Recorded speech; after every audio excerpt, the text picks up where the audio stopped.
Hey everyone, Trevor here. I'll be your DM for the podcast. We'll get to the guys in a minute, but first I want to get into some lore. Welcome to Ivila, a grand and lush continent on the world of Gaia. Once the home to an ancient magical civilization called the Uri, what remains of their clan lies in myth beyond the eastern desert, and the ruins of their society have been reclaimed by the Crusaders from the sea to the west.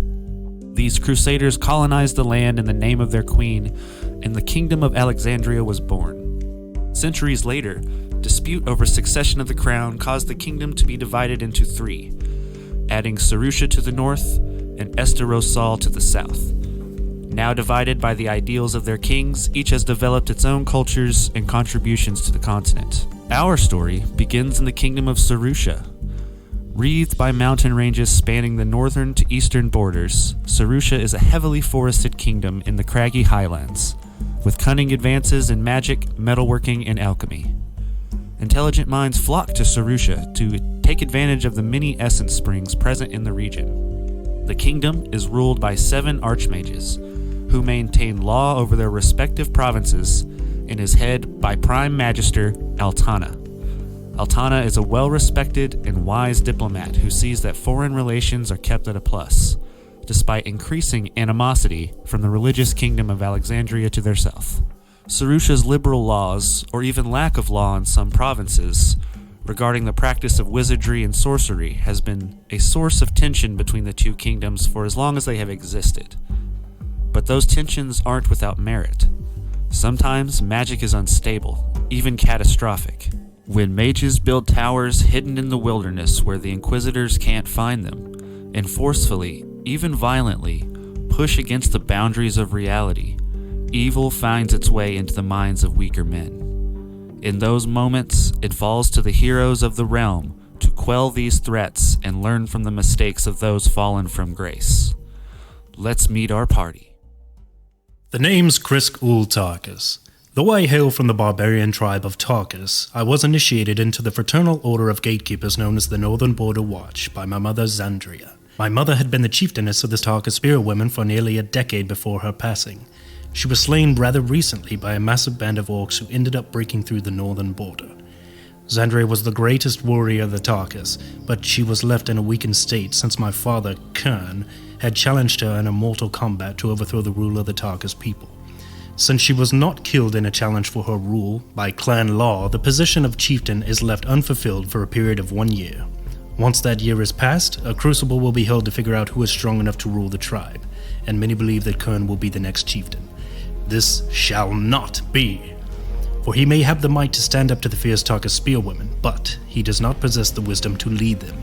I fear that under his hand Tarkas will sink to the level of orcs that I, my mother, and the Northern Border Watch have protected Sarusha from for centuries. I depart now, not only to avenge the death of my mother, but to earn the respect and prowess to oppose Kern in the Crucible. Uriel Gloomraven was born and raised in the capital city of Sarusha. His parents, both skilled hunters, taught him everything they knew about tracking and survival in the wilderness. However, Uriel was drawn to a different kind of hunting, the hunt for criminals. The capital had no shortage of sanctioned inquisitors, however, who looked down on simple bounty hunters, so scratching out a reputation has been difficult. This has led him once again to his favorite rundown bar on the outskirts, where he came across a task seemingly passed over by the Inquisitors, leading him to meet Krisk, a half-orc needing help tracking a warband of orcs. Together, they travel the roads. I am Galile Ormender, dwarf cleric. I was born 400 years ago in a small dwarf community on Bahamut's Spine. I have served the temple in Alexandria faithfully for the past 300 years. Before then, I was a blacksmith, forging weapons and armor for dwarves in the hills, until the demons came and corrupted my mind.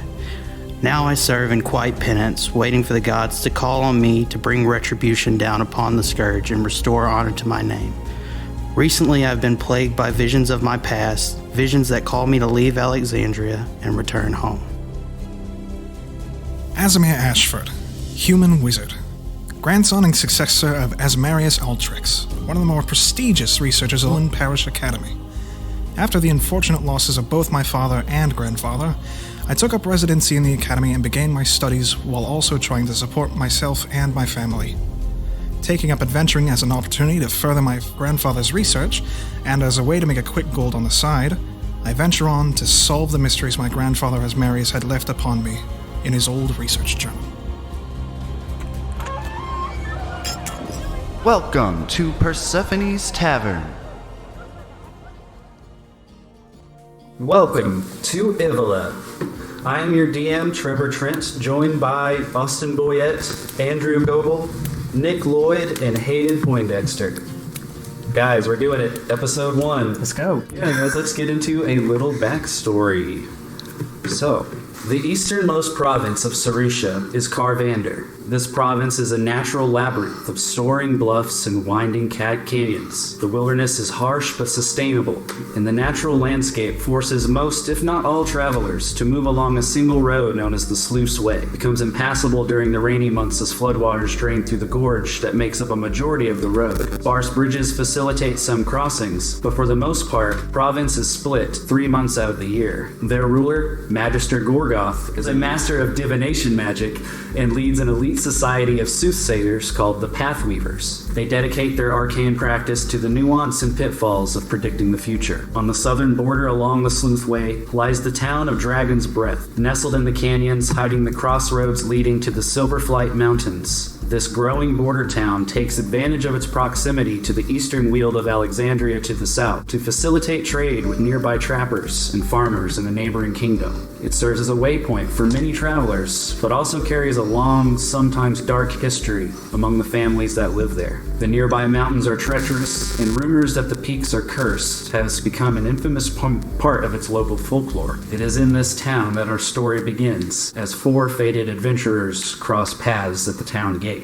So, Krisk and Uriel, you arrived on foot after a long journey from the capital. While traveling through the last province on your way here, you picked up a lead from a goat herder who told you that he had spotted a strange hunting party while grazing near the Silverflight Mountains. The quickest road led you here. Galil, the eastern expanse of Alexandria's wilderness, was a sprawling forest divided only by sparse, narrow roads. It was a long, solitary journey for you as you saw only a handful of secluded homesteads along the way. It was a time of reflection as you walked stone that you hadn't seen for centuries. Asimir, your journey so far has been an easy one. Entrusting you to deliver a shipment of lumber to a client in Dragon's Breath, your boss wasn't taking any chances, trusting the order to an academy undergraduate. So Asimir has been riding shotgun to a half-orc named Hogrash. He is a simple man of few words and a career lumberjack. Perhaps a bit dull as a traveling companion, he seems capable, and you wonder what sort of damage he could do with that cutter's axe of his. You guys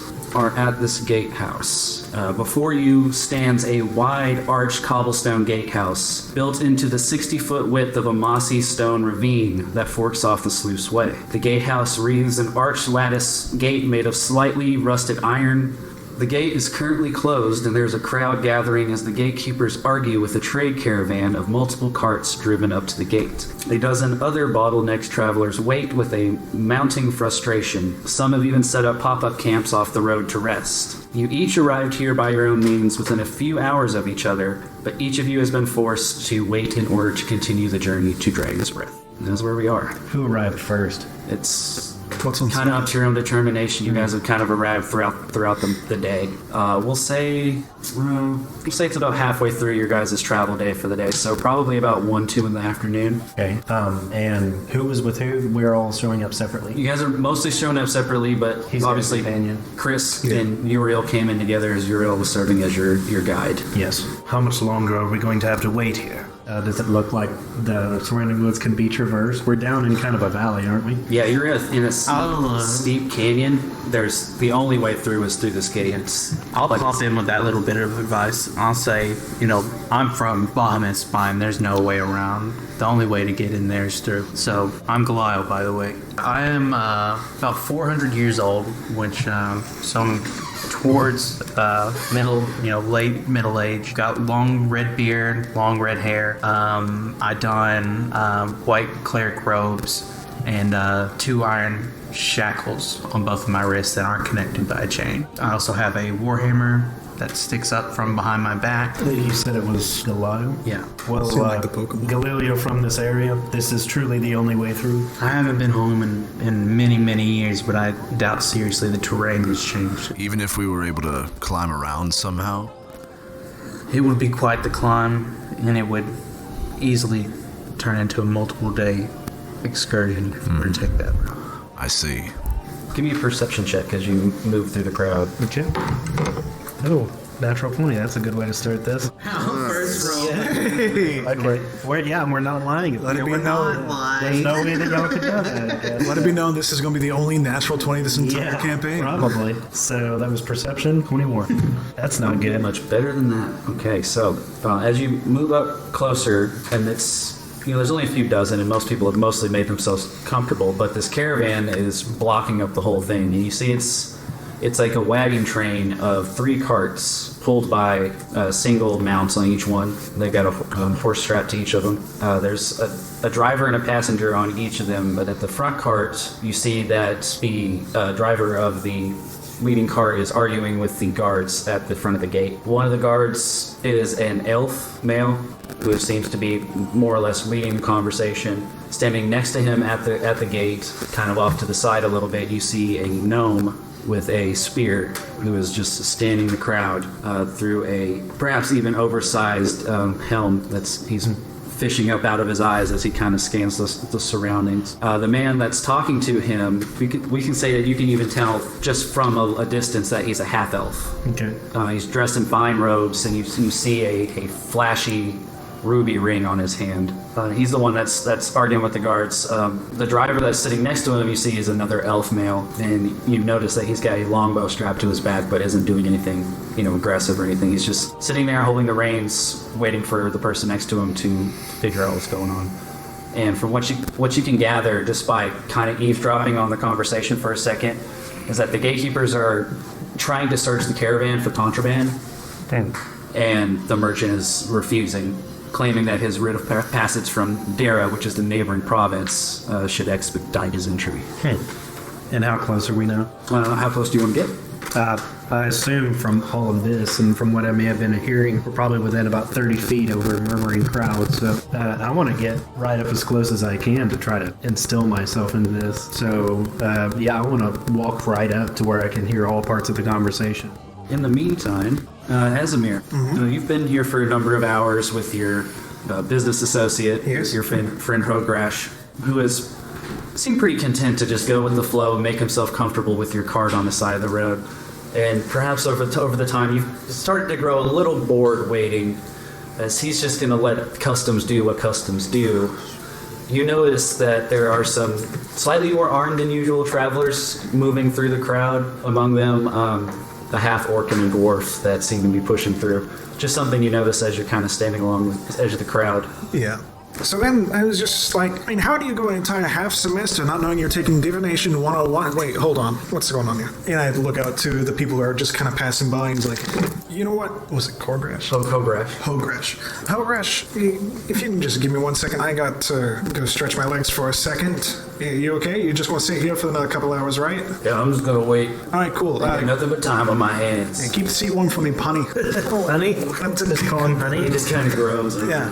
I go ahead and kind of step out, kind of like walk with me as if I'm just kind of like, just behind the party, as if I'm just kind of there with them. It's like, do we notice him trailing us?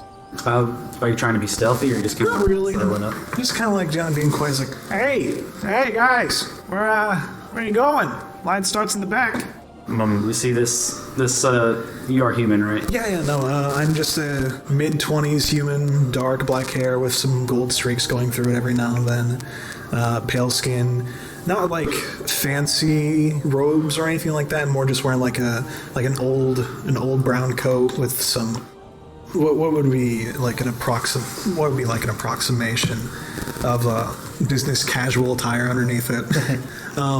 You can just see like this little leather harness on my hip that holds just like a little leather bound notebook about maybe just regular textbook size. Just waving down. I was like, hey, so what are you guys up to?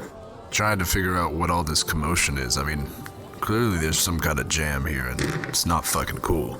Yeah, no kidding. I've been sitting here for hours, and my coworker's been talking my ear off. Oh my goodness gracious. Trying to see what all the holdup is. We're trying to fix the line in general so people can move through here freely. Oh gods, please, can I join with you? I'm so bored. Suit yourself. Fine. All right. Hello, my name is Asmir. I feel like I should just go ahead and put that out there. Belial, nice to meet you. Nice to meet you. Uriel. Uriel, that's a very beautiful name. The name's Krisk. Krisk. Just Krisk? Krisk Ul'Tarkas. I'll just call you Krisk. Okay. Alrighty. Fair enough. Wonderful to meet you all. Hey, look at us. Do we see any weapons or instruments or anything? I'm if anything, he's carrying like a walking stick.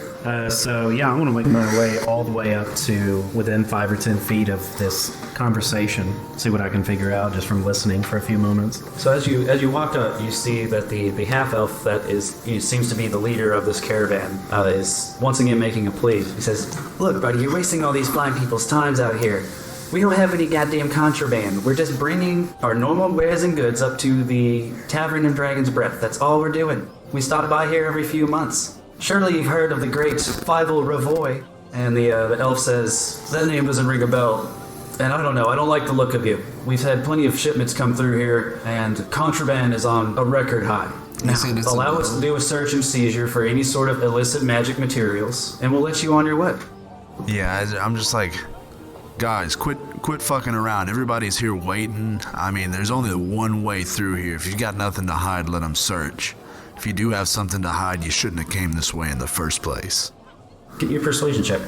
It's gonna be +0. 4. I rolled really bad too, so you're still good. Ooh, wow. I rolled a 1. Wow, okay. So it was meant to this be. dude in the fine merchant robe just kind of whips and looks for the source of the noise, and he sees you like making eye contact with him. I'm staring daggers at him too. And at first he says, "Look, this isn't any of your damn business." And he kind of takes you all in after a second, and he kind of looks at his elf friend for a sec, who's at the thing, and he kind of looks back at you. As you're standing at the front cart, there was 3 carts again, remember? You do now notice, and you would notice too, that you're further up into a crowd. And on the second cart, it's driven by a pair of halflings. Looks like a woman with a very young kid sitting next to her. And then in the third cart, you see a dwarf with this long, wild head beard that has this real kind of like rough look on his face, and he's got like this long pipe sticking out of his mouth that he's just kind of like chewing on. But as soon as you raise your voice and he sees his boss is kind of on a back kilt, he's got a stern look towards you as well. So you've kind of got the attention of everybody looking on you, and you see that Philo says that this is none of your damn business. But then he thinks a second of it, and he says, "Besides, it would take hours to get a search done. It's really no difference. They could just open the gates for us now." They can open the gates for us while they search you. Like, can you just pull over for a second? I mean, honestly, we've been here for hours. I mean, have you seen how tight this canyon is? That's why this has become all of our problem instead of just yours, friend. Why do you think we're here? I want to attempt to intimidate him. I like that. You do? I want to say, as you've probably noticed, this has become all of our problem, and I for one won't sit here for any more time than I have to. If you don't allow these guards to search your wagon, I'll dismember them myself and let them search amongst the goods. I'll lean over and say, and I'll help. So as you roll an intimidation check. With the help action, possibly? Sure. Not good. 12. Alright, so as you make that threat, the elf guard speaks up and says, Okay, let's not let this get out of control. We'll have an inquisitor here before the end of the day and get this sorted out. Before the end of the day? You don't understand. There's been happenings in this part. There have been too many incidents where things have been brought in from outer borders, or things have made it outside of Sarusha's borders that have caused damage to a number of villages. Would it be possible for the travelers not carrying any cargo to go ahead and go through while these caravans wait to be searched? I carry nothing on me but my shield and my hammer. He says, Now, step aside. This will all be handled in time. Everyone will have their turns to move through the gate, and it seems like they're just shutting the door. So they're allowing them to go in? You get the sense like you're not the first people that's come up and tried to get in the middle of it, and they're not gonna let you go. They're gonna figure this out with this caravan before they do anything else. I want to walk off and walk around behind each of the wagons and see if they've got an open back or anything, or if they're closed off. Okay. Are you going to try to move stealthily or anything? No, I mean, Okay. Which cart do you move up to? the first one first and just kind of walk around. I want to weave in and out of them just to see what I see. While he's doing that, I'm going to be approaching the dwarf on the third cart. So you're walking along the side of the front cart towards the back of the front cart, and then you're going to move your way around and you're heading towards the back of the cart. So as you walk closer to it, the elf that's got the longbow is watching. And then as you move around, you see you're like right in front of the horse that's being drawn by the other cart, and you see these two halflings that are sitting with him. They're also staring right at you. Wink at them. The woman says, "Watch out, dear. Roderick likes to bite." And she kind of pulls on the reins a little bit. I thought it was the kid. Yeah, is that right? My kid likes to bite.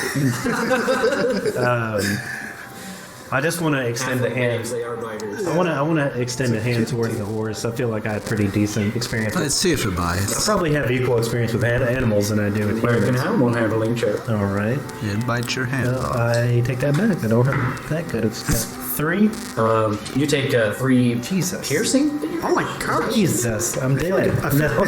You I'm take 3 gnashing damage.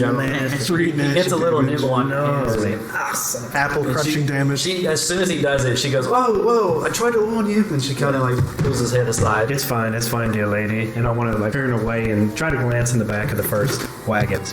You don't see anything in the first cart that looks unusual. You see some boxes, and they have a bit of like linen that's acting as a tarp over it. But you don't see anything just that jumps out as illicit. I want to approach the woman who's been speaking to me, the halfling, and I want to say, "Where are you coming from, dear woman?" She says, "We've traveled from Olin Vale to bring our wares to market." Olin Vale. Yeah, Casimir, you hear the name. Can I kind of interrupt and kind of bump it? And where am I not that close to be able to You're do close enough to hear it. It's up to you if you want to move over to it. Yeah, no, I'm going to like, Olin Vale. Where from Olin Vale? What exactly? Well, we don't hail from there, but that's just where our last stop was. Didn't they say they had an employer, Weigel something? That's the elf at the front of it. Oh, that's that guy. Does that name ring? Yeah, does that the name of these guys ring a bell at all? The only name you've heard is him because he introduced himself. Yeah. But go ahead and roll a history check. Well, he announced himself like, I am... Yeah, he definitely carries himself as someone who thinks he should be well known. That is a 16. 16. Never heard of him. Ooh, okay. Well, I mean, yeah. Okay. Well, he did come from somewhere else. That was Yeah. just our last stop. So why'd you guys stop at Olin Vale? What was in Olin Vale?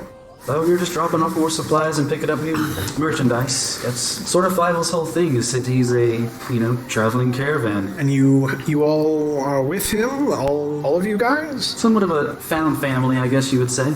That's fair, that's fair. What exactly, what's the issue here? I mean, honestly, is there anything that needs to be hidden? I mean, does this have to be a fight? Why can't we just search it and get it over with? I've been in line for a while. I have my own shipments to make. We got deadlines. She said, I'm really just a simple farm girl and shopkeep. I don't mess around with all that stuff. Give me an insight check. I can already see you smiling. At this time, I want to go back away and go back and talk to Fievel here in a minute. So already my negative modifier, that is a -2.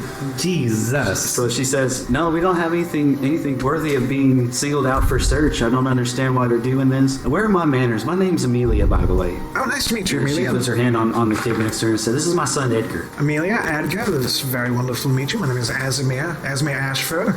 So you guys stopped by Parish Academy, or you guys, what are the wares that you guys carry on yourselves? General goods for the most part. Just general goods, okay. That's believable. That's very believable. I'm not questioning that at all. A believable state. With a negative... Anyways. Well, it's very nice to meet you all. How many is in your party, exactly? I mean, we have 3 caravans here, so, I mean, it's one caravan, but 3 carriages, right? Right. Just the 5 of us. 5 people need 3... It's a lot of stuff, isn't it? Yeah, we have a lot of wares. Do you have, like, trail mix on you? Maybe I could trade a little bit? Like I said... I chime up and assist. She goes, sorry. I am rather hungry. I've been walking through the woods for days, and I would rather not stand in this crowd all night. So I'm gonna go find some food and make camp for the night, and come back in the morning when this is a little more clear. Yeah, I had a bit of an early lunch, so if you just had like jerky or something. She kind of thinks about our trading mix. And as she says that, Edgar goes, I have a stoat, and he like pulls out of his knapsack a stoat, a weasel. Is he alive or dead? Yeah, it's alive. And it's like starts climbing down his arm and like sniffing the air. Oh, goodness. Okay, wow, that's great. Edgar, what's his name? This is Niles. Niles, with that exact N-Y-L-E-S. N-Y-I-L-E-S. Niles. Young. He's got young words. Cats, damn it. He's got a speech impediment. No, Edgar, I've told you a million times that's cats. Now that's what you call punny. Sorry, dude, I don't have any trail mix, but here, I have some dried meat. And she pulls out like some dried fish or something that's been cured. It's salted. What would you trade for this? Please, it's hungry. Oh, I like this woman. A growing boy needs his meals. I like this woman. She called you a growing boy. She reminds me of my mom. Oh, thank you very much. And Niles, Edgar, can I kind of scratch Niles, or is he gonna bite me? Make an animal channel reach out. Okay, that's a little bit better than the last roll. Six. It's really bad, but I rolled a really low insight on the thing. So they kind of like, I don't know if you guys ever play with a ferret, but they like to hiss, and the stoat's no different. As soon as you get close, it goes. But it does let you touch it without biting you. It's a playful little hiss. Can I go back up and talk to Bible? Yeah, as you walk away, and Galil walks away as well. Galil, as you walk by, you notice a pair of teenagers in like ratty clothing. You saw them earlier. You all saw them earlier. They've been around. They just seem to be like playing and hanging out, goofing around and stuff, sneaking around with nothing nefarious. But as you walk by, you overhear them talking, and you hear the one says to the other, "I'm getting really bored. Are you ready to go back?" And the other one says, "This gate's locked up, and I don't want to go back through that cave. That was scary as hell." And he's like, "Okay, I guess. I mean, it wasn't that bad. Are you chicken?" And you see that they kind of like are talking and walk past your view and move kind of towards the edge of the crowd. I wanted to follow them, quickly trying to catch up with them. Are you trying to stop them, or are you just following them? Okay, what do you say? Say, hey kids, how's it going? Are you guys from the other side of the gate, perhaps? Yeah, we live in Dragon's Breath. Thought as much. Oh, cool, beard. Yeah. I get down to low enough to where they can grab it. He kind of like reaches out and like pulls at one of the braids. Yeah. Whoa. Yeah. Wait, aren't these like teenagers and you're a dwarf? We're probably the same height. Yeah, they're probably raising your chins. I say, I'm from Dragon's Breath, but I haven't been back for about 300 years. I don't remember the old trails as well as I used to. Could you show me and my friends the passageway that you took to get here? Yeah, it's really cool. And they kind of like, follow me. And he kind of like moves and he looks back at you. I say, and he's like, give me 1 second. Let me grab my friend. I don't know if you're gonna, you might not fit, but I'll show you. We'll squeeze. I say, hold 1 second. Hold on right here. You were already standing back towards probably the edge of the second cart. You hear like the sound of like a box rattle, and you kind of glance out of the corner of your eye, and you just see the halfling woman and her son just sitting there. But you did hear like this kind of shuffling sound, Sort of behind them. kind of. You're not for sure, but you're pretty sure it came from that cart. Is there anybody in that cart besides the halfling woman and her that I can see anyway? You see, just immediately behind them is that gruff-looking, red-bearded dwarf that's on the third cart. I want to try and... You're noticing this just as he's trying to make this once again, trying to make a plea to figure out how to squash the problem. I'll say that the cart one is distracted. You also notice that there are two guards on the top of the gate, on the ramparts. You see like a dwarf with a trained bow, like he's just got a bow knocked and he's just watching. Yeah. Like you see it in his eyes. It's a similar look to you whenever you're doing your thing. He's got eagle vision. You know he can hit whatever he wants to with that bow. Right. And you also see another archer up there who is a human who's just patrolling back and forth, but is kind of keeping an eye on things. But the cart one guys are fully distracted. There's not that much of a crowd around the gates because, like I said, a lot of people have tried and have kind of given up on getting through. You know that the halflings are watching the front of their carts and the dwarf is watching the back of cart 2, so proceed how you will. But Can I circle around and get opposite side of the crowd and try and get to a angle on this cart to where the dwarf, his field of view is cut off from me and I'm not quite up to where the halfling and child are? You could try. It won't be easy, but you can try to make a stealth check and see if you can get in just the right spot where you can get a little bit of the dead space. Okay. 17 stealth check. So yeah, we'll say you circle back around, break line of sight with the dwarf, and kind of blend in with the crowd just enough where you can kind of get down low, and you sidle up along the backside of the third cart, and then you kind of look at the gap and you see that the dwarf's not paying attention, and you do a quick pass and you move to the second cart. So you're on like the right side of the second cart, on like the opposite side of everything that's going on. Perfect. Can I I'm assuming this cart is maybe covered, like a covered cart, like I'm imagining the pilgrims have of some sort. Not quite a covered wagon, but it's like a flatbed wagon with raised edges and like a cover over the top of it. But it's only about 2.5 feet worth of cargo back there. Is the cover like tied down taut, or is there? Yeah, it's tied over the top of it. So from the side, if you looked over, you'd see nothing but tarp. But if you look in the back, you can kind of see the edges of some of the boxes. I want to take one of my daggers and cut one of the ties so that it's a little bit loose enough for me to like peek up under there and see if I can see that box. Give me an investigation check. 15 investigation. So it's hard to see, and I mean it's really nothing to see, but it does something that you notice because you have trained eyes that are looking for little nuances. And you're looking through and you see this all looks normal, pretty normal cargo, but in between the space between a couple of stacks of boxes, at the very bottom of the wagon, you see some of the wood slots are all cut just the same length in this like perfect little square, and you're like false bottom for sure. I want to go under the wagon and get up in there. All right, give me a stealth check and try to like get underneath the wagon. 15 stealth. So you drop down and you go underneath the wagon. You get underneath there, and it's not like you have access to it. There's not like a second compartment down there, but you figure out where that square was, and you figure out where it is on the bottom, and you're pretty sure that you know where it was, and you just do a quick little dum dum dum, and it's hollow. And as you do that, you hear that rattle, definitely slightly, just a little, and it's like right above you. You know, if you try to pry those planks off, it's going to make a noise. You know that you're at the bottom of the secret compartment. It's just not designed to open from the bottom. I see. How big? Where I cut that little leeway into the tarp, is it big enough for me to squeeze in? No. Not without somebody seeing. Like I said, the dwarf is right behind this cart. He can see the whole tarp. Yeah. You had to like reach your hand up there and just barely peek without getting caught. I wonder how loud it would be. Preparing to like rip one of these boards out as quickly and stealthily as I can, but preparing it for the right moment where if I hear some sort of commotion, or if I notice that people are distracted outside, that's the moment I'm going for. Basically, I'm trying to fart when I cough. It never works. It never works. Exactly like that. Yeah. Did you say that right? Yeah, I think so.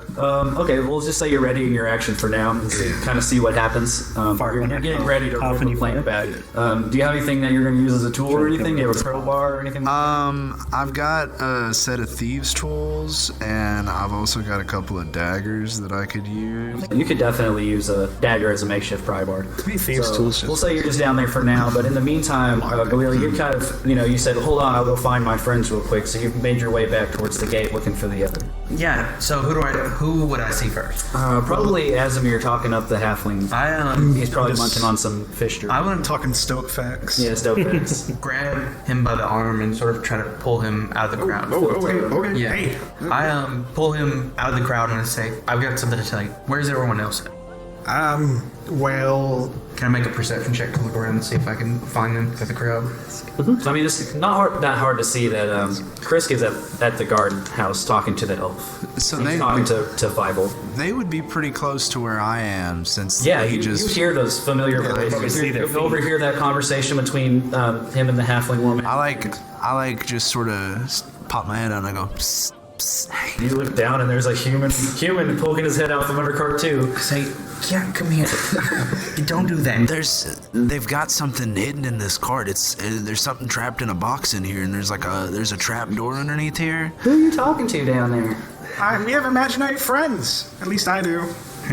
Edgar says, I do too. What's his name? His name is Johnny the Stoat Rider. I try to play Stoat Rider. What does he do? Stoat Rider. I played off like I wasn't talking to anybody, and I yelled at your name, Chris, over the crowd. I stick my arm out and I wave over for him. I want to be like, think on it, Fievel. As he's yelling Krisk really loudly over the crowd, that's when I yank. Ooh. I was worried he was. Okay, I won't say it's like a hard check to pull the plank off. I mean, it's wood, and you're strong enough. We'll say sleight of hand. It's gonna be a 17. Asimir and Galil, you both kind of hear it, and you see that the woman hears it. As there's loud, but just as you say, Krisk, she's like, huh? So she hit the two things at once, and she doesn't notice it. So you peel it back, and it's a bit of cloth. Like, you can't tell what it is exactly. You pull back this broken plank, and then sagging from the opening is like a bit of cloth. It's like bundled up and folded. It doesn't all just fall into your hands, but it's coming out, and you can like kind of feel through the hole and see what's going on in there if you want. Yes. I walk up at about this time, I assume, too. Yeah, probably. Yeah. Roll a investigation. 19. Rolling hot tonight. I need to talk to you in private with... What was your name again, boy? Asimir, but for friends you can call me Azzy. Asimir. We'll keep that. For now, we're Asimir. We need to talk in private here, but we must move quickly. So join me over here. Okay. So we walk about 30 yards away from the crowd. I'll tell you what. We're confident that there's no one listening. You worried about Uriel staying down there? Yes, I'm very worried about it. That's why I said we need to move quickly. Okay. Separate ourselves. Two things. I have found some teenagers that live in Dragon's Breath, and they know a passageway through the hillside that I did not. Fantastic. The problem is your friend is underneath that second carriage right now. Oh, God. And I think I heard him digging into the bottom of it. So you need to extract him and then meet me over here so we can make it out to the I only hillside. met him a few days ago. How do you think we should handle this? I don't know. I'm a big guy covered in metal. I can distract. I can go up and draw their attention, but you need to get him out from under there and away as quickly as possible. Okay. All right. In the meantime, so what you pull through, so you peel back part of this cloth, and you pull enough back that a sleeve pops out, and you quickly realize, oh, this is a robe. Very nice material, some kind of like silk. But it's got like something's odd about the strands of it. I don't know, it's just something that the texture of it seems weird. It's smooth, but there's like a rough side on the inside of it. It's just weird. But you kind of push it aside and start digging around, and you feel a box, small box, 3 or 4 inch box. It looks like a jewelry box. It's got a clasp on it that's locked. Reach back up, and you pull out a decent sized diamond. It's cut. It looks really nice. And you also find a book. There's a few other things in there, but with that little opening, you can't get up in there. I see.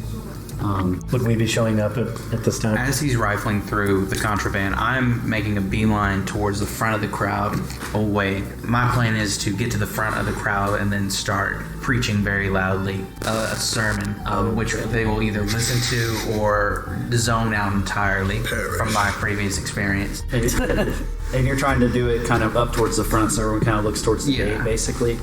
Okay, so yeah, you start going up there, going all sermon in the mount or whatever. Yeah. Start preaching.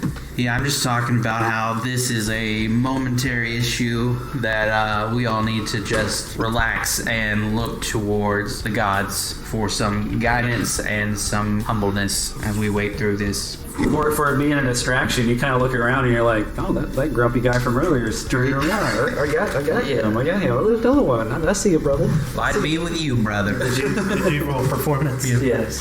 So yeah, they seems like you've got them pretty distracted. And you see kind of what he's driving at. Now it's your chance to pull Uriel from the bottom of the cart. I want to nonchalantly look around, and then I want to lean down and say, Uriel, what on earth are you doing down there? And you've got a handful of what you haven't sussed out, but you can fairly safely assume is possibly magical contraband. Yeah. I put back anything that isn't illicit or that I don't think is illicit. The diamond? I put back the diamond. Do you do anything with the book? At a cursory glance, it doesn't look... I want to skim through the book and sort of see if I can tell what it's about. Okay, you don't know a whole lot about it, but you've made a career out of being a bounty hunter in a realm that's full of mages. And so you quickly realize this is some sort of spell book. That you flip through it and you realize that this spell book belongs to a practitioner of like a novice level. Like you see they've got like a few first level spells copied in it. Nothing illicit though. Is this something that would be considered contraband? Yes. Spellbook, you say. I see. And then the reason it's considered contraband isn't because they have a spell book. Mages are allowed to be mages to an extent. However, who's to say this stuff isn't stolen from another mage? I see. Assuming that whoever this book belongs to learned this magic through legitimate means, no problem, but we don't know. Whoever this novice spellcaster is, you have no way of knowing whether or not they're allowed to have that book or not. Would I know if me handing these over to the guards would get me arrested? Or would they take this as what it is, as me doing some investigation for them? You really couldn't say it. It's a crapshoot. You didn't get a good read on the guards. The elf seemed like he's very by the book. The gnome seemed pretty aloof. Yeah. So you really don't know if you went up there with evidence whether they would care how you got the evidence or not. I see. I'm going to put everything back in the hole, as well as write a quick note saying I disapprove. And leave it in the hole. You're not going to take everything? I'm quite miffed. Okay. And then I sort of put it back up and I scamper out. Ooh, that's gonna make some butthole fucker like. Or actually, retcon, I want to say I'm watching you, and nothing else other than that. Okay. Yeah. Scratch it up. No, I'm watching it. And I want to go over to the guards. You see Uriel crawls out in front of you. I try to block my body from the.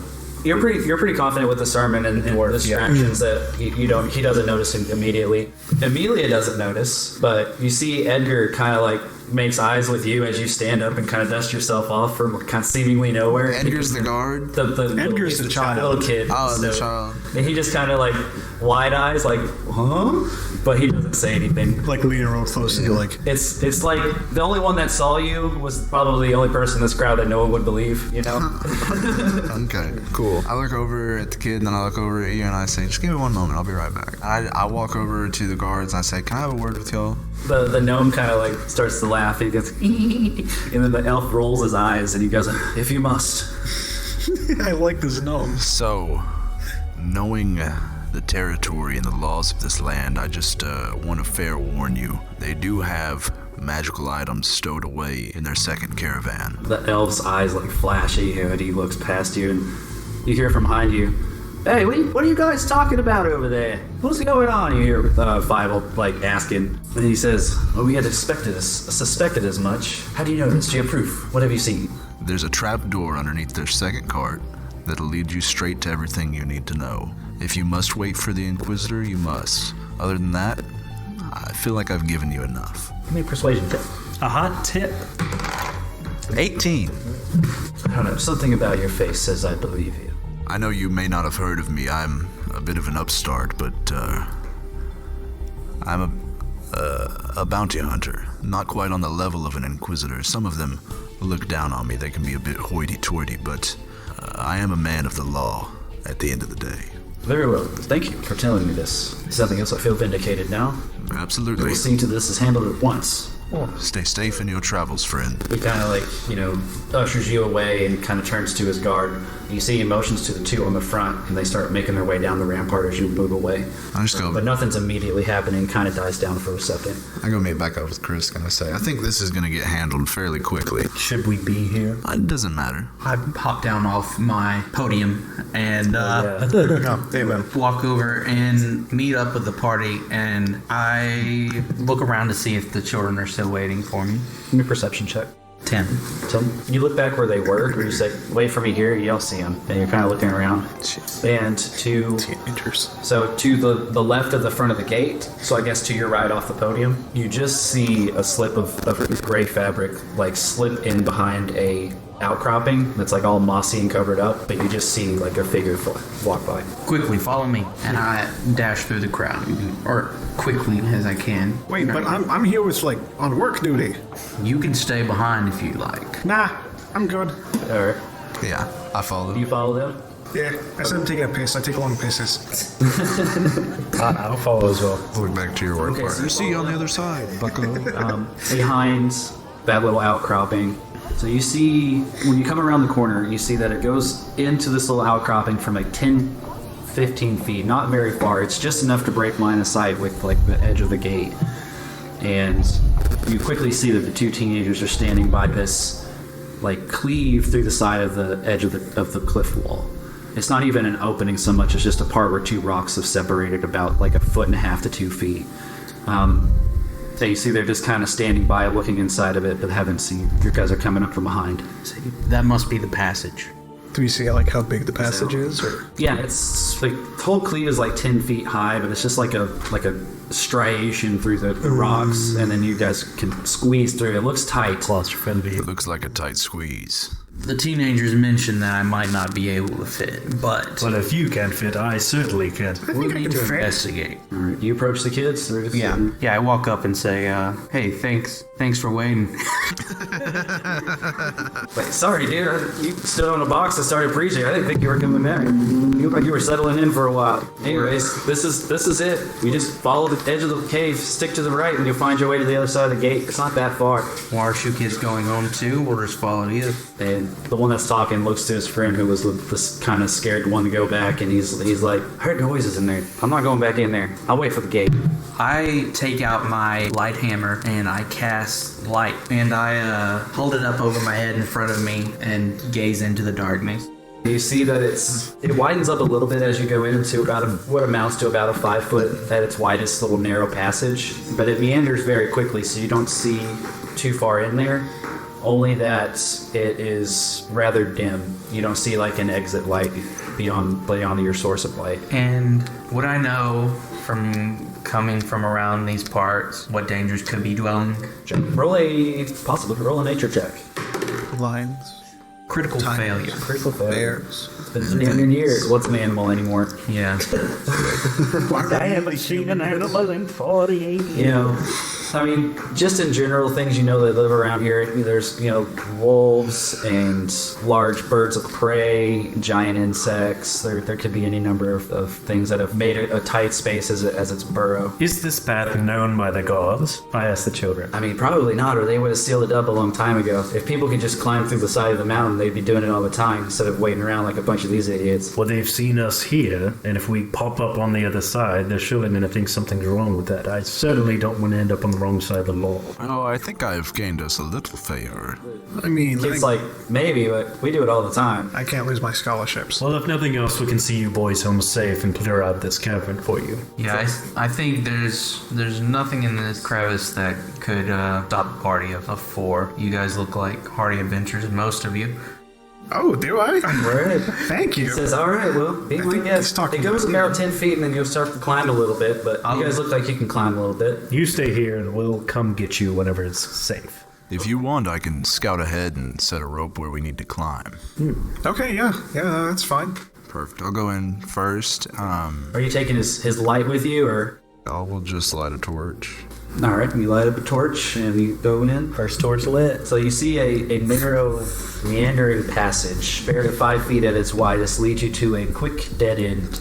So you shine the light around and you look around as you get to the dead end, and you realize that above you, about 10 feet above you, is a opening that goes up a bit into the crevice, and you see another gap where a tunnel extends. You see that the mouth of the tunnel has got a very thin, just barely catches the light, layer of spider webbing, in case is the bottom of it.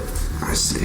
And it's not like filling it like a funnel web spider would. It's just strands of webs that have been kind of dragged across the floor along a path. I see. I'm gonna toss this first torch I have up onto the little landing area there, and then I want to light a second torch and sort of, if it's real rocky and I can't just plant it into the ground, I'm just gonna set it somewhere on the ground. But if I can, I want to plant it into the ground. It's pretty rocky. You'll probably have to like wedge it between some rubble, but that's not too hard to do. Just looking at it from someone what's your strength score? -1. Yeah, it doesn't seem like it's that hard of a climb, but it could be kind of tough, kind of slick. I can see him struggling, probably. Well, I haven't even started struggling yet. Well, yeah, but you're struggling with the idea of climbing it. Am I? Yeah. Yeah, you can get you 20 feet into the tunnel. So if you don't see him fully, you do see the flicker of light in the edges. Are you guys staying still? Yeah, we're following. Yeah, I want to go in there. Okay, so well, I don't want to be here by myself. It was teenagers. Okay. Well, Or almost. You were barely not. well, the teenagers it's like, I'm older than a teenager. He's like, these guys are cramping my stuff. I'm 26. I'm in the prime of my life. the teen's like, whatever, nerd. What? Okay, first of all, can you do this? Just prestidigitation, just confetti type. Yeah, didn't think so. And I go into the cave. All right, so you guys all kind of pile into the back of the cave. You can't see what he's working on much, but you see that Ural is tossing the torch up and getting some light up above him, and you see that he's putting the torch down, and you can't really see much. It's cramped, but you get a lot of bright light coming from where he is. so As I thought it was. how tight is this cave in here? 5 at its widest, but it goes in and out. Okay, so I want to sort of using the sides of the cave. I'm gonna like grab up, put my feet on one side, put my feet on the other side, and just Start climbing up. Yeah. All right, make an athletics check. I want to plant myself directly underneath it. 16. 16. Oh, easily done. So, just like you said, you brace up on either side of it and just kind of like spider your way up there, and you can get to the lip and you look up and there's, you see the light from your fire is giving you about 15, 20 feet of light into the tunnel, and you don't see anything within the vicinity of that light. You see it just kind of keeps going and it stays real tight. I want to find a spot where I can tie off some rope and then take maybe 15 foot of rope, cut it off of my supply that I have, tie it around this rock and drop it. Get a sleight of hand check. 4. All right, you wrap that rope around something, you get it tied up, you pull on it, it feels secure. All right. It feels secure? Cast it down. Yeah, I throw it down there. I want to go up next. And then I'm holding the rope too, just to extra strength. Don't have a lot of confidence in that. No, I just all about survival, baby. Okay. All right, you go ahead and make an athletics check with advantage since you have a rope. 18. 18. All right, you start climbing up the rope. What are you wearing? Scale mail. Scale mail? Or I'm sorry, chain mail. Medium armor? No, it's heavy. Chain mail. Yeah, chainmail's heavy armor. Give me athletics. No, strength saving throw. Strength Saving throw. It's gonna be a 12. It's good enough. an It was just to brace the rope because I don't know if it was in the back of your mind or what, but you just did not feel. You're like, I don't know about this as you're tugging on it. Well, I've fallen out of my fair share So of ropes. does the knot come loose? And I mean, he's just holding me. As you're going up, you get about 3 feet up the rope where you're fully depending on the sanctity of that rope, and you feel yourself go down like 2 inches. You just go, and then it catches all of a sudden. I want to like bounce up and down on the rope, and I'm As like, soon as weight gets on that rope, it unravels off the rock. I also realize that I say, it's strange. And Trail of smoke. I want to tie it again. tie it up. Oh, good. I tie it back. You want to try again? Yeah. You're gonna slide in the shit. Much better. That's a flaccid 20. It feels sturdy. Yeah. I grabbed the rope and Square knot was I'm also still holding it just because I'm a cautious guy. I lean over and I say, now it's safe. We shall see. I put my light hammer back in my belt, and then It's still glowing if you want it to. yeah, it is. There. I grabbed the rope with both hands and tried to pull myself up. Can I kind of alley-oop him? He's already got advantage from the rope. 21. Easily done.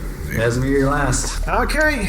Well, I'm not too unfamiliar with climbing. I am, after all, the son of a lumberjack, so did these kind of things. So it's just, hey, that's actually good. That's a 19. All right. Bunch of spelunkers in this party. You climb right up to the top too. So all 4 of you are up into this little I was narrow totally expecting a natural 1. tunnel. And as you guys are getting together and kind of collecting yourself, pulling the rope back in, you realize that this tunnel is a little bit shorter, but a little bit wider. Still amounting to about 5 feet of space, just kind of arranged a little differently. All right, so the tunnel continues on and it begins to lead into a slightly larger chamber, rounded on the edges with about like a 15-foot high ceiling at its max. You walk up to the edge, and just as your light hits it, you see these multiple little beads of light bouncing right back at you as your firelight hits the creature. I have dark vision. And Eyes. you move a little bit closer, and sure enough, you see 6 eyes, 2 sets of 3 arranged on the face of this rather large spider. Slowly reach back and grab the hilt of my warhammer, Do I say I'm doing this? and I run and smash it.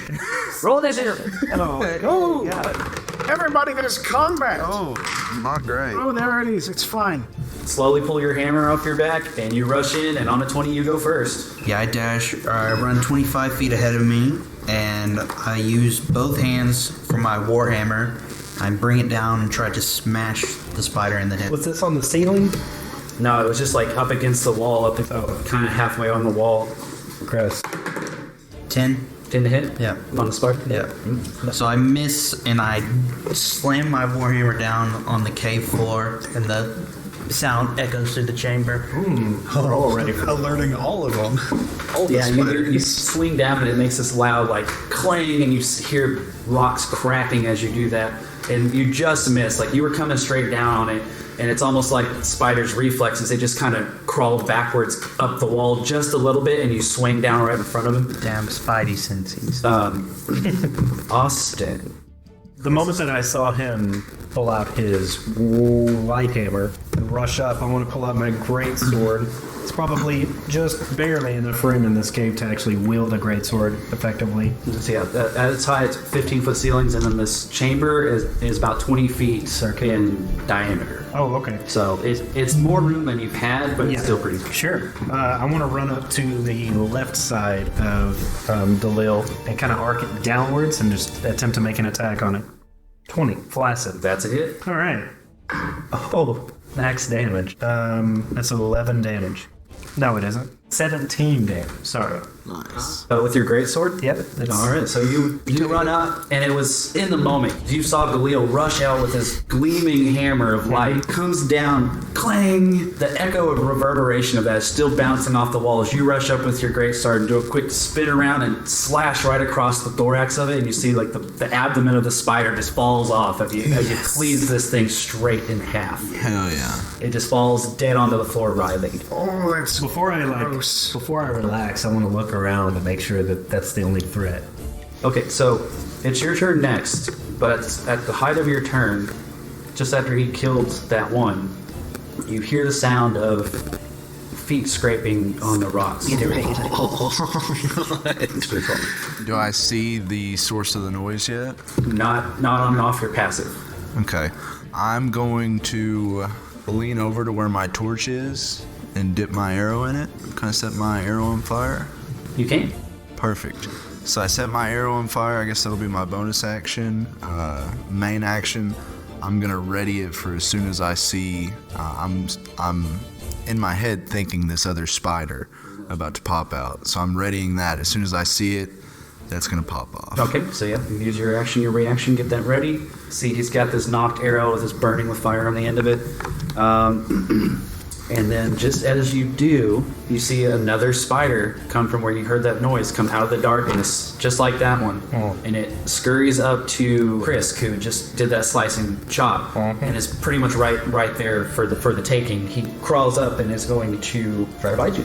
Great. Is my ready to action get up? Yeah, that goes off as soon as you do. So you make an attack roll before he does that. Okay, I'm gonna take a -5 to my attack to do plus 10 damage. Sharpshooter feat. It's a 17 to hit. Yeah, it's a hit. Nice. 18 damage. So, arrow knocked. Ravenous spider comes out of the darkness to come scurrying up to Krisk, and then just the fire hits it right through the face. Bursts into a burst of flames as the fire bounces off of the arrow and flashes in his face. You see this thing rolls over in agony and starts to coil and curl in on itself dead. But just as you do that, it's had babies. No! It wasn't on the first one, but this one. Gross. On its back. And tiny, itty-bitty little giant wolf spiders, and they come off into these two big clusters. So now no longer surrounded by two larger spiders, you are in a mob of tarantula-sized spiders as soon as crawling all over the place. As soon as he shoots it, I want to turn back to him and say, "Nice shot!" But then I realize, nice shot. So for like mechanical purposes, it's two swarms of insects now. Yeah.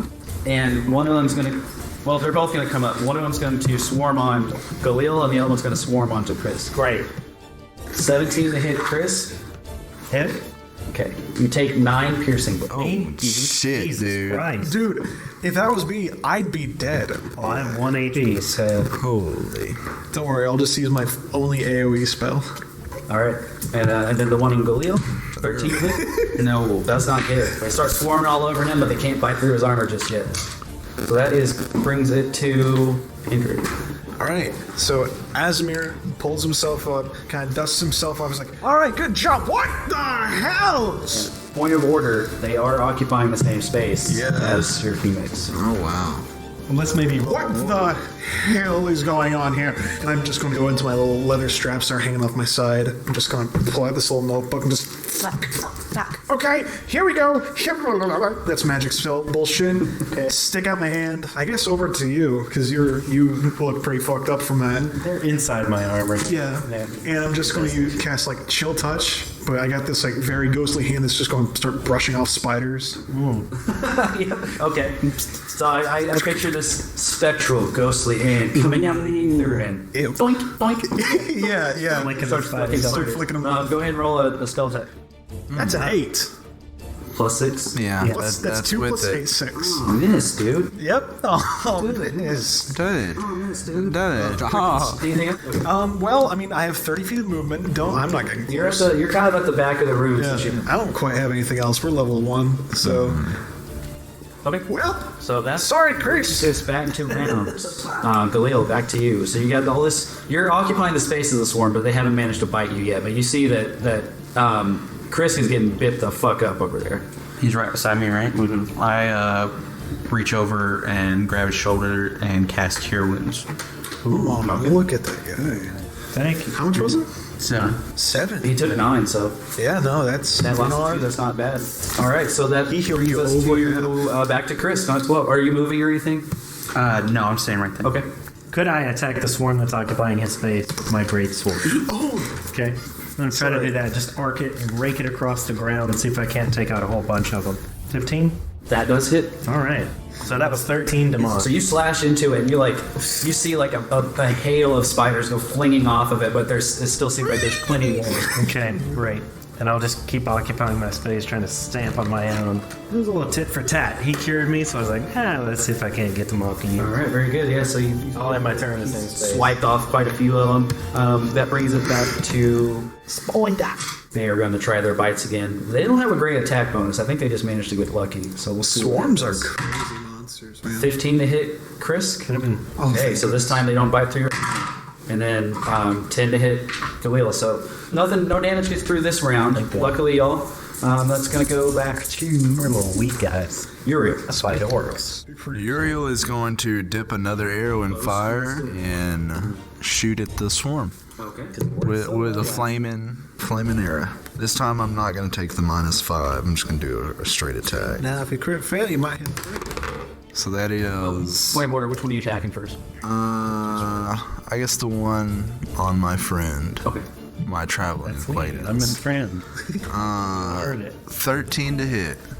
That hits. So 4 from the arrow, No, 2 7 from the arrow. You had your dex. Okay, yeah, 7 from the arrow, 2 from the fire. So you see like this burning arrow, like you see it like kebabs like 3 or 4 of the spiders at once, and just stick into a rock, and then you see they kind of curl up on themselves and start to crackle. Nice. I hate this. If you're into bushmeat, that would probably taste pretty good. He's eyeing it. He's eyeing it.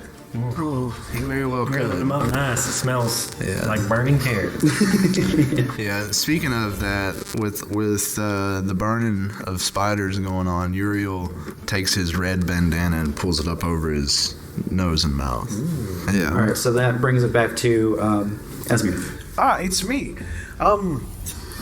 I just kind of look over at that Krisk, and he's like, could you please hold still? And just, the second time's the charm, just keep going for it. Chill touch, trying to brush him off. It's me. Really good. I'm the problem. It's me. Shut up. What two? That is. Shut up. You were doing the one on Krisk. Chris Hill? Yeah. So, I don't know if it's important, but they can't heal until the end of my next turn. Fair enough. Or whatever it says. Actually, technically, it's not important because, fun fact about swarms, they can't regain hit points. Really? Nice. Cool. Once you kill the baby spider, it's dead. Yeah, each of their HP is represented by a creature. Yeah. Max damage, 8. 8 necrotic damage. Nice. Is it undead spiders? Okay, no. Well, you see this chill touch hand just flicking them, and they just like turn into ash as you hit them. They just explode with each little flick of the chill touch hand. How much damage was that? Flick it, chill touch. Necrotic. So yeah, the swarm that's on Krisk is looking real diminished. You guys are working them down. That brings us back to Galil. Bonus action, I cast Searing Smite as flames lick down the hilts of the hammer and congregate at the end, and then I will bring down my hammer on the spiders next to Krisk. I love how you guys are like helping each other get them off each other. Yeah. It's so funny.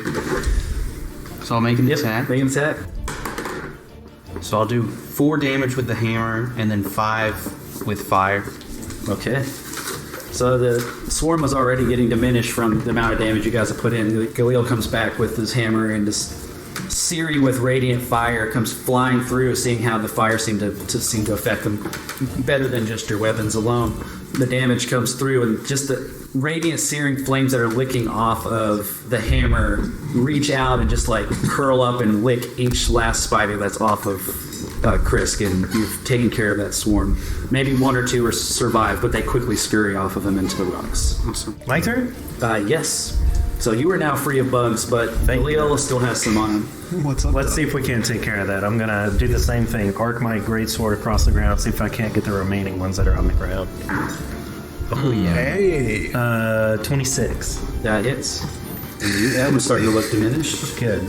Okay, that brings it to Uriel. Alrighty. No, sorry, swarms. Then you're.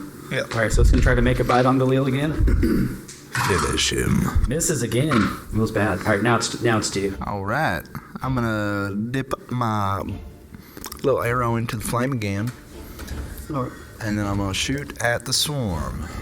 19 to hit. It's a hit. 11 of it's from the arrow, 2 of it's from the fire. Casimir, back to you. The swarm is okay. looking all but gone. You see he's got like 6 or 7 spiders crawling all up in his on his head and on his shoulders and trying to find a spot to bite. Oh, this is awful. This is disgusting. I hate it. I'm just going to start combing the chill touch through his beard. Just gross. Ew. Now the chill touch. It misses. It misses? Does a 9 hit? No. Yeah. Alright, yeah, so you start trying to you swing the chill touch hand back through there, and you see the spider physically jumps over to the next arm or something. Literally just bounces. Nothing more freaky than a spider that hops. Yeah. I used to not be scared of spiders. Then that brings it back to Galil. I'm going to cast Toll the Dead. Okay. For wisdom saving throw. That's your hand. They get a -2 to wisdom, so they rolled a 11. They failed. So they take, what, a d12? D12. Yeah. 8 damage. So as you start casting the incantation for Toll the Dead, you see, you don't recognize the spell necessarily, arcane magic, rather. As he's saying this prayer real quickly to the goddesses, you hear just this kind of... and then bong, and as soon as that bong hits, you see all the spiders just burst into black flame and they just burn off of your body and just dissipate. That's the last time I've beaten. I never really visualized Toll the Dead too much. It's crazy. Just pretty cool. Explode into black flame. I kind of put my own little flavor on it. No, that's fine. That's cool. I wanna That feels like necrotic damage. take off my outer white cleric robe, and then you'll notice underneath that there was full scale mail, and sort of flap it out to make sure there isn't any spiders, and then put it back on over the top of the scale mail. I love a good scrap. I'm just going to kind of go around, even though if I didn't get anything on myself, and just prestidigitation, as you see, I'm cleaning everything I can. I want to retrieve my arrows. Spiders. You get... you don't. They were on fire. Yeah. Oh, that's right. That's right. Ah, my smolders. I want to lay on hands myself and use my 5 HP pool to fully restore my HP. A little greedy, don't you think? I mean, no one else got hurt open. No. So you must be a cleric, I believe. Yes, I am a little bit of a cleric. I've been practicing in Alexandria for quite some time, but I'm also a blacksmith, so very, very familiar with the flames. But yes, I can offer healing if we ever need, and if we're traveling, any church in Alexandria will offer us a place to stay. I mean, it sounds about right with how you were talking back at the caravan. Yeah, I've been known to put on a pretty good sermon. Well, you seem to show your prowess in combat as well. Like I said, I love a good scrap. Yeah, I fought a lot in my youth, but I try not to fight as much anymore. I think it keeps morale high myself. I like getting into a scrap every now and then. Maybe we should keep our wits about us as we move forward. You see that kind of in various little crevices around this chamber, you see the somewhat putrefied, mummified remains of spider victims, not people. You see a couple of giant rats, a dead wolf, a fox carcass. They're not wrapped in cocoons. That's not really wolf spider's bag, but everything that they didn't slurp through their jaws is left on the floor to rot. Do any of them look salvageable as food? No. They were salvageable as food, and the spiders ate greedily. I see. Beyond that, you notice that... And no human victims? No people have gotten... At least I get to see. Okay. You see there's another tunnel that leads into the mountain a little bit further, where that other spider came running out of. And then you see another passage that continues on that's kind of tightens up a bit, and you see just a flitter of light coming through that side tunnel. I offer to scout ahead. So yeah, I'm not familiar with this passageway, so... I'm with you guys. I mean, it's better than sitting in that caravan for one more minute. I'll try and stealthily make my way through the passage where the light is. Okay. So it looks like the same locale. It's a different part of the ravine, but you don't see the gate anymore. But you can still hear the distant murmur of conversation coming from down the hill around the corner ways. I see. So you guys haven't traveled far. You guys have maybe traveled 100 feet up from where the gate is. Okay. I make my way back through the tunnel and may want to go get the kids. This is the exit here. Okay. So so you reemerge back into the ravine, and as I said, you don't see the gate anymore, but around the corner you can hear the murmurs, and you can kind of muffled recognize the sounds of the gate guards still talking from down the hill. But further up the hill, you already see the outlying silhouettes of structures in the distance, as well as beyond that, the ivory peaks of the Silverflight Mountains rising up in the background. And you begin marching up the hill towards basically the town square of Dragon's Bread. And I'm going to go ahead and say that's where we're going to end our first session. Okay, nice. So, well, guys, we did it. We did it. Yeah. We crossed to the border. Thank you, everyone, for listening. Please leave a review. That really helped us out a lot. Thank you. Tune in next time for the next episode. Let us know what you like. I'm Azimir. Well, yeah, that was crazy. I love the way you lit up that fire arrow. It just roasted kebab. Yeah, that was really cool. As we share our adventures with friends old and young. So come raise your glass to the heroes